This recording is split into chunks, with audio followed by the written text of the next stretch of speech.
Welcome back, everybody. This is Eric here with Iraq Veteran 8888.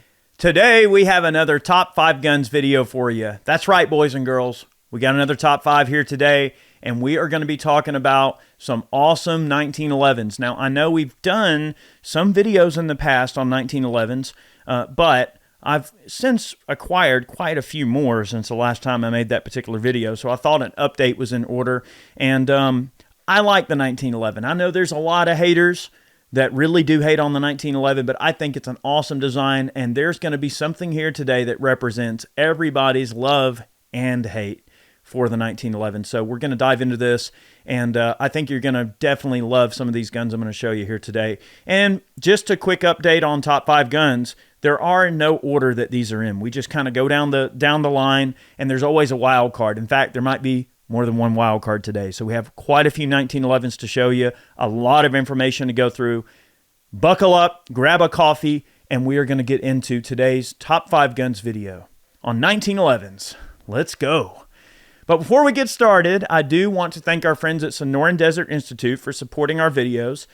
They have some awesome programs. If you are ever wanting to get into a career in the firearms industry, especially when it involves gunsmithing and things like that, they have some amazing programs that can help you on your journey to get there. They have some awesome drone programs. They got some good reloading programs. Check them out, Sonoran Desert Institute, SDI. Check out our link in the description box below because that lets them know that we sent you to them. So check it out, and a big thanks for SDI for being a long-term supporter of our videos. All right, 1911s. I think we're going to go ahead and just kick the dust pile right on up, and we're going to piss some people off right out the gate. One of my favorite 1911s is this Kimber BP-10-2. Now, you're probably looking at this. Now, we're going to be showing off quite a few Kimbers today, but the interesting thing about this Kimber is it has a double stack frame, but that's not all. Not only is it a double stack frame, but it's also a polymer frame. Really cool stuff. And check this out, 14-shot Metgar magazines for this gun. That means 15 rounds with one in the chamber. So you've got FNX capacity in a 1911. Now, unfortunately, these pistols are no longer produced, and this particular one is actually extra special as well because this is a full Robar custom. Oh yes, boys and girls. Robar texture on the frame. This one's had a great trigger job on it. We've had their green tea finish put on the slide. They also did this texturing cut on top of the slide. This gun has been cut for Novak combat sights. All of the components have been Nibixed, including the magazine bodies, and they actually did the Robar texture on the magazine floor plates as well. The cool thing about this gun as well is that the magazines are only like 24 bucks a piece. So they're very affordable. And this is still in God's caliber 45 ACP. Now, we have done a video on this particular gun. Now, the polymer frame, it is snappy. You know, you do have a little bit of a recoil impulse when you shoot this gun that is a little bit different than a steel frame 1911. I mean, obviously, it's light, so it's going to be snappy. But the trigger job that they did on this thing, oh my gosh, it is just, this trigger breaks like glass. It's just beautiful. And unfortunately, these particular guns are not produced anymore, and I really would like to see this particular gun come back. And there's just nothing like having a double stack frame. There are a lot of the Paras, of course, that have double stack frames, but those are metal frames. But something in a polymer gun, they actually did make this gun in a commander size frame as well with the shorter barrel, but this is the full 5-inch barrel.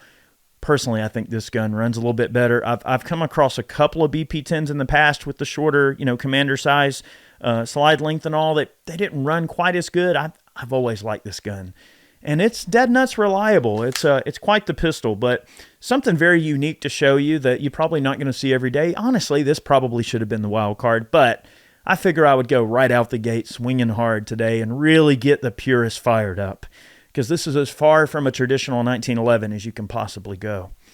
Speaking of non-traditional 1911s, let's go ahead and move up to our next 1911 that is by far my favorite gun on this entire table here.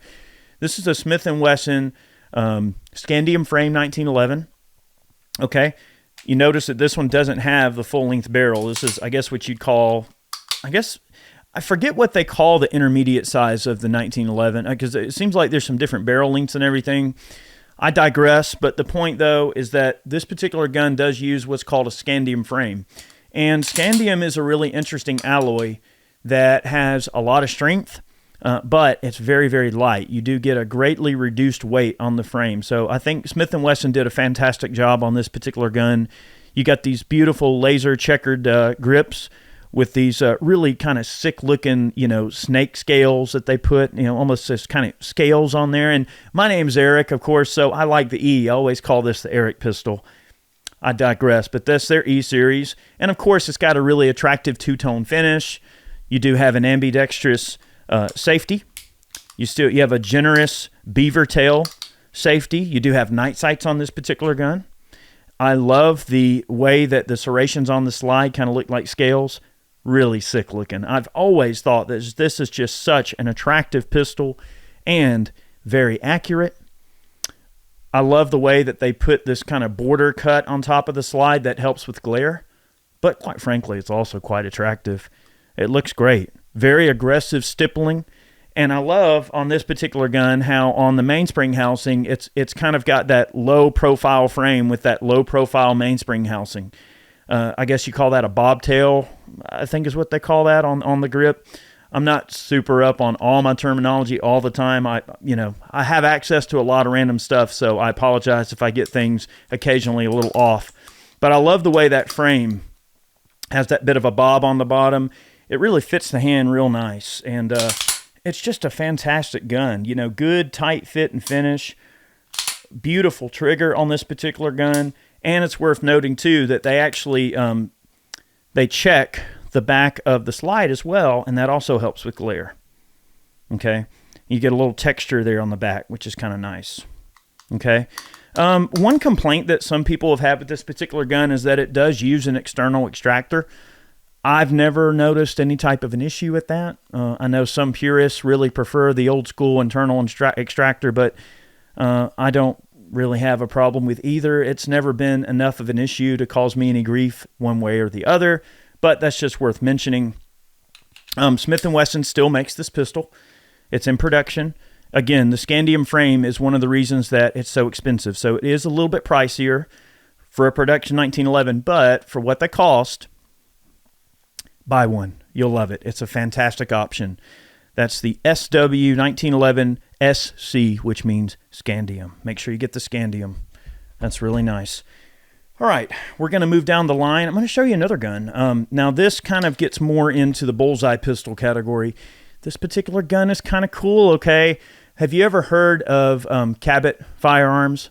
If you haven't, you need to, okay? So Cabot, they're the guys that made the meteorite pistol. I know you've seen it. Okay, it's the 1911 that's made out of a freaking meteorite. $1 million 1911. Well, that was something they did for the show and to just showcase, hey, this is the kind of work we can do. Because machining a meteorite is probably not exactly easy, and meteorites aren't exactly just super common, especially in the size that you need to make a gun out of it.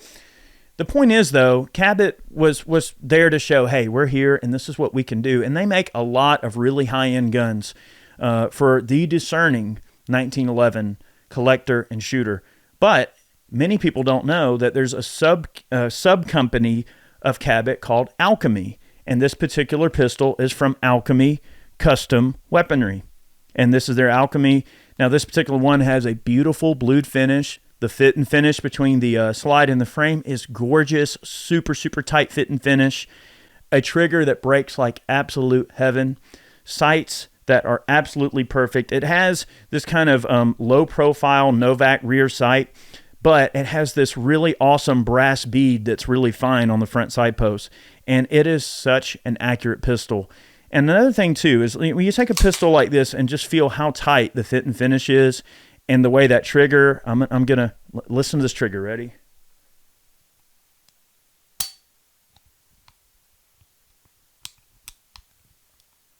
Oh, man, it's nice. But when you take a pistol like this and allow the slide to just slam in the battery, and you take your thumb and just push on the barrel like this on the top, you notice there is absolutely no flex. The bushings on these things, they're match grade bushings, full-length bushing, a full-length guide rod, and a well-fit match-grade bushing, match-grade barrel, a beautiful trigger, and just a fantastic pistol. And unfortunately, I have not done a full video yet on this pistol, so that is long overdue. It is a very accurate 1911 that is still from some really amazing pistol smiths that work with Cabot, but for a much more attractive price point. So if you want a Cabot, but you don't want to spend Cabot money on all the fancy bells and whistles, but you just want the solid performance of a Cabot, there you go. Pick yourself up an Alchemy, and you're off to the races. This is such a fantastic pistol, and I wanted to share it here with you today. All right, we're going to go a little bit more tactical. All right, this is our Kimber KHX Custom. Now, this is Brandy's 1911, and, you know, she prefers stuff that is a little more tactical. And you can see they really went all out on this particular pistol, going with the G10 grips and the G10 inserts even on the back strap mainspring housing. Okay, so you got beautiful laser engraved G10 grips. And what's interesting about the texture is they're little hexagons and little circles. I believe that's a hexagon. And the little scales, right? And I just think it's really awesome what they did with the serrations on this being a matrix of hexagons, which is really, really epic. And of course, you have high sights because this gun is set up to run a slide rider. We have a Trijicon RMR on this particular pistol. And the night sights, they are factory night sights, co-witness beautifully. And that is just outstanding. Of course, this gun has a rail system. You can see we've got a Streamlight TLR7 Alpha on there. Talk about a 1911, boys and girls. That is one sweet piece of gear. It's got that beautiful kind of, hammer tone gray finish that they did on this particular gun. The trigger does look like, you've got a set screw in there so you can adjust for over travel and things like that.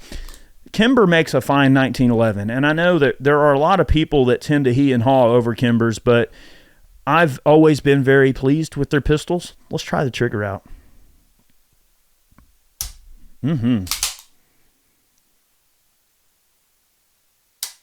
Nice. Nice. You know, and these pistols, also the way that the grips on this particular gun are designed, you do have kind of a race well that gets in there, so it kind of helps the mags find their way for those fast magazine changes. The only complaint I would have about those is that you really want to run the extended mags that have a little bit of a longer base plate, because you do want to be able to grab that mag if you need to. So a traditional flush fit mag like this one does kind of get lost in there. See, if I bump the bottom, it's not set yet. So you really do need to run magazines that have a little bit larger of a base plate in order to clear those grips. That's my only complaint, but a very minor complaint nonetheless. Beautiful pistol.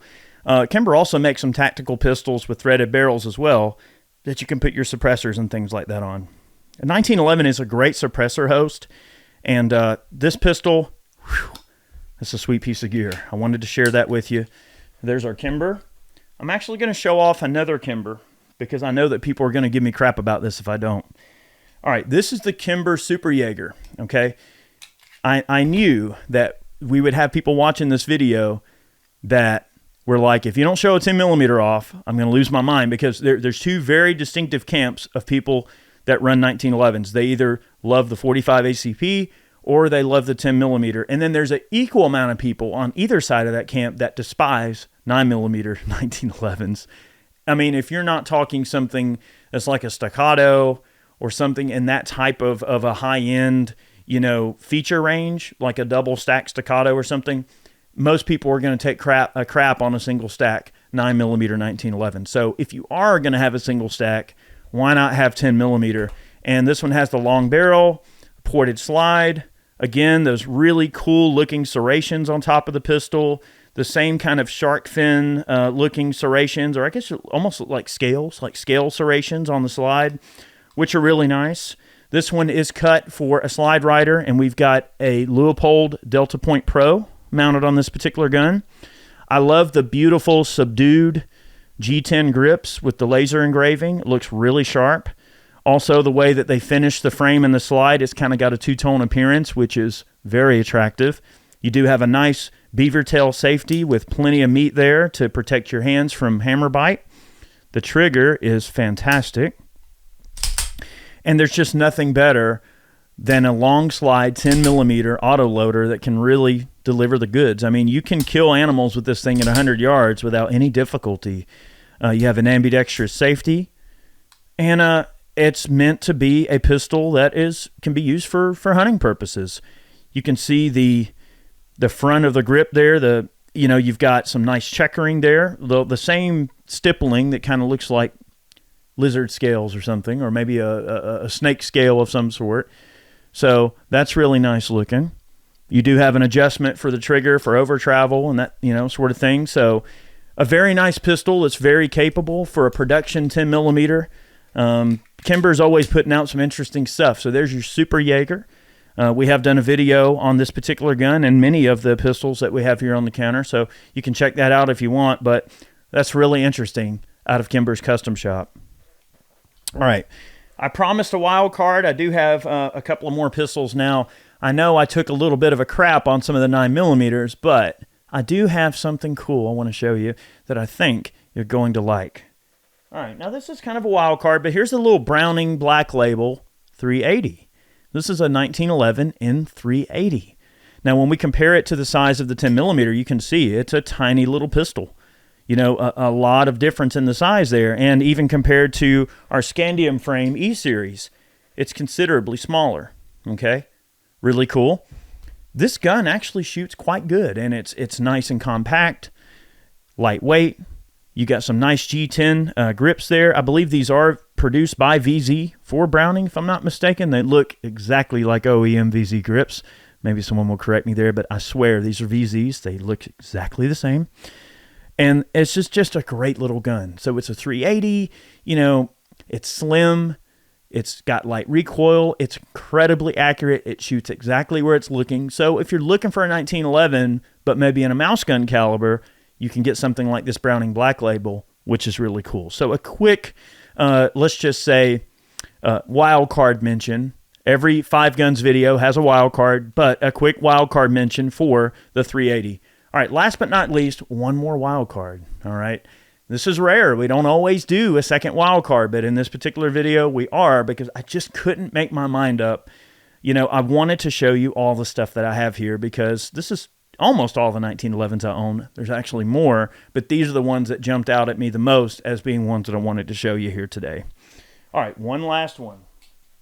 All right, this is the Brownells Retro that Ed Brown produced for Brownells when they did the retro run. All right, so this is meant to be kind of a 80s style Series 80 1911, and of course you got that kind of cool 80s two-tone with the blacked out slide, the stainless lower and everything, walnut grips, kind of the Miami Vice vibe. Okay, you've got some Novak sights that are just basic blacked out sights. And it really is kind of a no-frills gun at the end of the day. It's just kind of got some basic cosmetics, but this is part of the Brownells Retro series that they did, and this is the BRN 1911, right, in their Retro series, but they're produced by Ed Brown. Right, so Ed Brown makes some fantastic guns, and I wanted to make sure that Ed Brown got a shout-out in this particular video because he makes one fine pistol. And this particular Retro is absolutely no exception. You cannot go wrong with an Ed Brown. You can't go wrong with an Alchemy. You can't go wrong with a Cabot. You can't go wrong with a Staccato, right? These are stuff, guns that are on the top end, right? I would say in the production sense, you certainly cannot go wrong with a Kimber. You can't go wrong with the Scandium frame guns from the 1911s from Smith & Wesson. So there's a lot of really awesome guns out there. But one thing I will say about 1911s that is probably something you want to sort of pay attention to is that a good 1911 is going to cost you some money.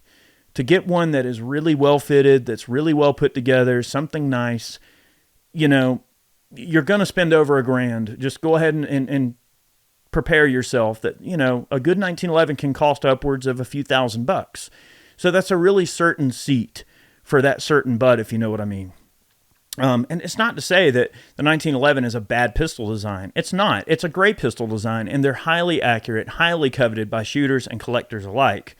But it just depends on what you're going for. I think that every serious gun collector needs to have at least one solid 1911 in their arsenal, in their collection, because they are so fun to shoot and they're so accurate. And I love the single action, a 1911 with a good trigger, with a good match grade bushing and a good full length guide rod, a good match grade barrel, good slide to frame fitment that just feels like it's riding on glass, like that Alchemy. I mean, out of all these pistols on the table, the Alchemy is certainly the most well fitted of all of them by far. And I would say followed closely by the Ed Brown. And then honestly, I would say the Kimbers are much better fitted than probably even the Smith is and the Browning.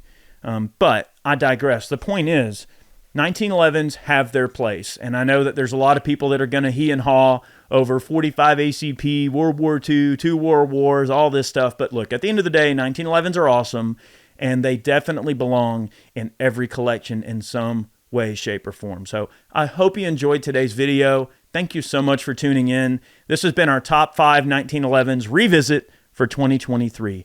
I hope everyone has a fantastic day. Thank you so much for tuning in. Many more on the way. We'll see you soon.